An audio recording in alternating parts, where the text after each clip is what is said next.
అరుణ్ 25 ఏళ్ల యువకుడు నగరంలోని చిన్న అపార్ట్మెంట్ గదిలో ఒంటరిగా కూర్చున్నాడు. గదిలో కాంతి తక్కువగా ఉంది.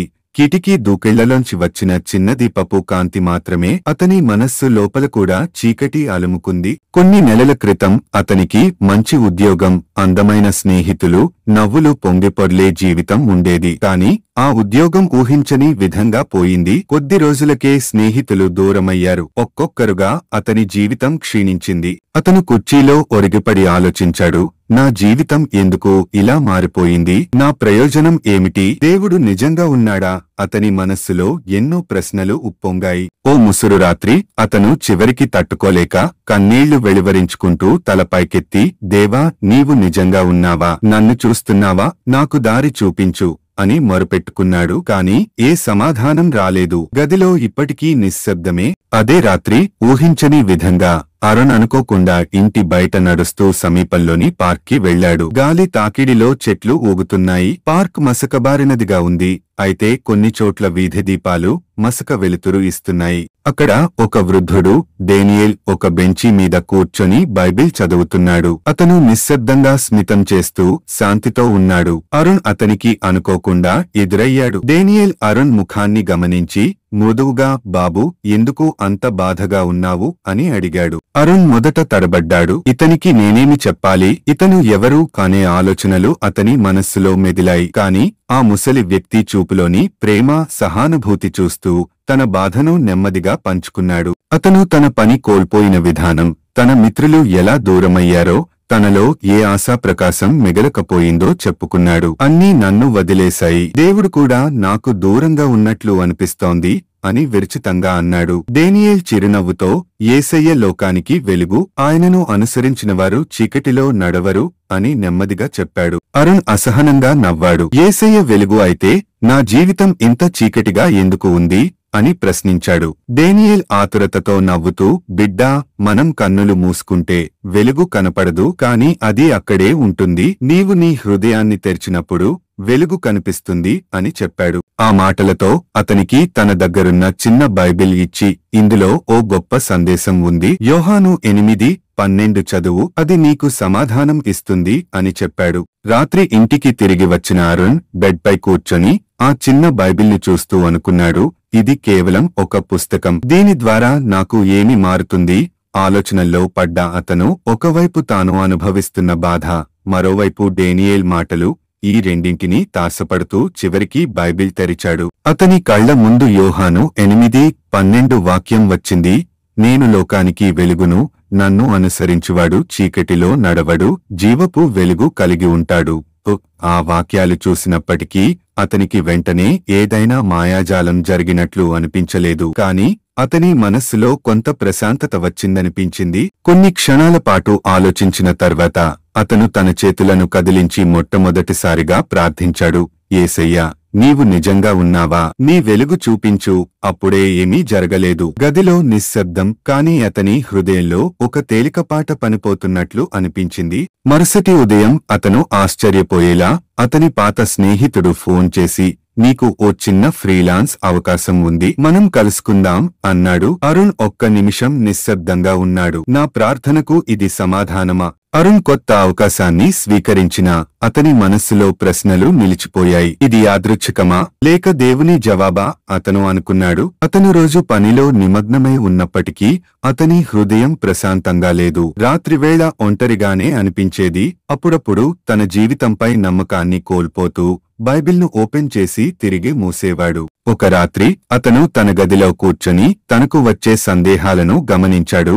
అందరూ చెబుతున్న దేవుడు నిజంగా ఉన్నాడా? నా బాధలకు ఇదే పరిష్కారమా? నేను నమ్మితే ఏదైనా మారుతుందా?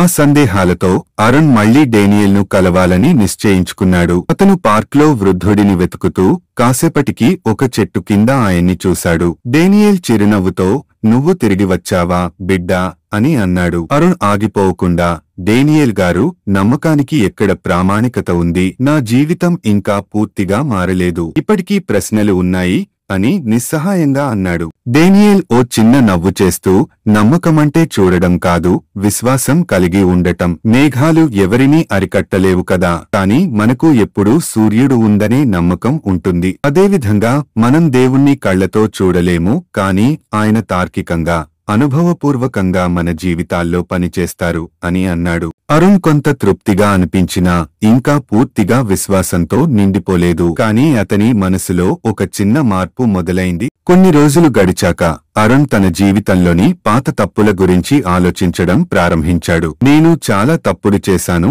దేవుడు నిజంగా నన్ను ప్రేమించగలడా? అతను బైబిల్ తిరగేస్తూ రోమా 8:1 పైన తన చూపు నిలిపాడు. యేసుక్రీస్తునందు ఉన్నవారికి ఇకపై తీర్పు లేదు. ఇది చదువుతూనే అతని మనసులో ఒక గాఢమైన ప్రశాంతత కలిగింది. ఇది నిజమేనా? నేను నిజంగా క్షమించబడతానా అనుకుంటూ కన్నీళ్లు రాలేంతగా భావోద్వేగంతో నిండిపోయాడు. డేనియేల్ ఆహ్వానంతో అరుణ్ తొలిసారిగా ఓ చర్చి సేవకు హాజరయ్యాడు. చర్చి లోపల మృదువైన సంగీతం వినిపిస్తోంది. మోముల వెలుగుల్లో ప్రజలు నిశ్శబ్దంగా ప్రార్థనలు చేస్తున్నారు. పాటలు మొదలయ్యాయి.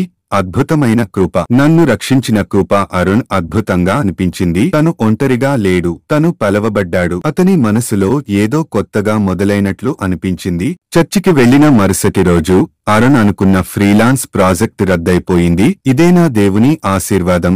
అతను కోపంగా అరిచాడు. అతనికి విసుగు వచ్చింది. నేను ప్రార్థించాను, నమ్మాను, కాని నా జీవితంలో మార్పేమీ లేదు అని అనుకున్నాడు. అదే రాత్రి గాలితో చెట్లు ఊగుతున్నాయి, వర్షం ఒరకలెత్తుతోంది. అరుణ్ తన గదిలో కిటికీ దగ్గర నిలబడి వాతావరణాన్ని గమనిస్తున్నాడు. అతని మనసులో నిశ్శబ్దంగా ఓ వాక్యం మెదిలింది. మార్కు 4:39, నీమౌనంగా ఉండు, ప్రశాంతంగా ఉండు. అప్పుడు గాలి ఆగిపోయింది. తన కన్నీళ్లతో అరుణ్ చేతులు జోడించి అన్నాడు, ప్రభువా, నేను నిన్ను నమ్ముతున్నాను. నా జీవితంలో ఏమి జరుగుతున్నా నీ మీద నా విశ్వాసం వదలను. కొన్ని రోజులకు ఒక పెద్ద కంపెనీ నుంచి ఇంటర్వ్యూ కాల్ వచ్చింది. ఇది చిన్న ఉద్యోగం కాదేమో అని మొదట సందేహించాడు. కాని అతను వెళ్లి ఇంటర్వ్యూకు హాజరయ్యాడు. ఇంటర్వ్యూలో మిస్టర్ శర్మ అనే అధికారి అరుణ్ గత అనుభవాల గురించి విన్నాడు. సుదీర్ఘమైన ప్రశ్నల అనంతరం మీరు ఈ ఉద్యోగానికి అర్హులు అని చెప్పాడు. అరుణ్ ఆశ్చర్యంతో, ఆనందంతో నోరు తెరిచాడు. దేవా, ఇది నీవు నన్ను అనుగ్రహించినట్లు అనిపిస్తోంది. అతను పూర్తిగా దేవుని వైపు మరలాడు. బైబిల్ చదవడం పెంచుకున్నాడు. చర్చి బైబిల్ స్టడీలో చేరాడు. ఇతర విశ్వాసులతో కలిసిపోయాడు. అరుణ్ తన జీవితంలో ఎప్పుడూ జనసమక్షంలో మాట్లాడలేదు. కాని చర్చి పాస్టర్, నువ్వు నీ అనుభవాన్ని పంచుకోగలవా అని అడిగాడు. తొలిసారిగా అరుణ్ మైక్రోఫోన్ తీసుకుని భయంతో మాట్లాడాడు. నేను చీకటిలో నడిచిన వాడిని, కాని యేసు నన్ను వెలుగులోకి తీసుకొచ్చాడు. అతను తన జీవితంలో కొత్త అర్థాన్ని కనుగొన్నాడు. ఇప్పుడు అతను ఆశాజనక జీవితం గడిపేలా మారిపోయాడు. ఓ అనాథ ఆశ్రమంలో సేవ చేయడం ప్రారంభించాడు. ఓ చిన్న కుర్రవాడు అరుణ్ వద్దకు వచ్చి అడిగాడు, అన్నా, దేవుడు నిజంగా నా ప్రార్థన వినగలడా? అరుణ్ చిరునవ్వి, అవును తమ్ముడు, నన్ను వినినట్టే నిన్ను కూడా వినగలడు అన్నాడు. అతని జీవితంలో సమస్యలు ఇంకా ఉన్నాయి, కాని ఇప్పుడు అతను ఒంటరిగా ఉన్నట్లు అనిపించలేదు. ఇప్పుడు నేను ఒంటరిగా నడవడం లేదు అని అన్నాడు. ఏడాది తరువాత అరుణ్ పార్క్లో ఒక కుర్రాడిని చూశాడు.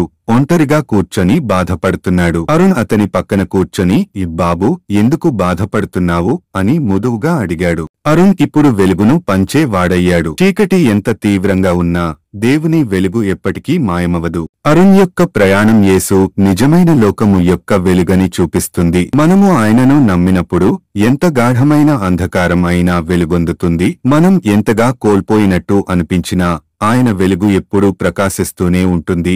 మన కళ్లను తెరవడానికి మనం సిద్ధంగా ఉన్నంతవరకు.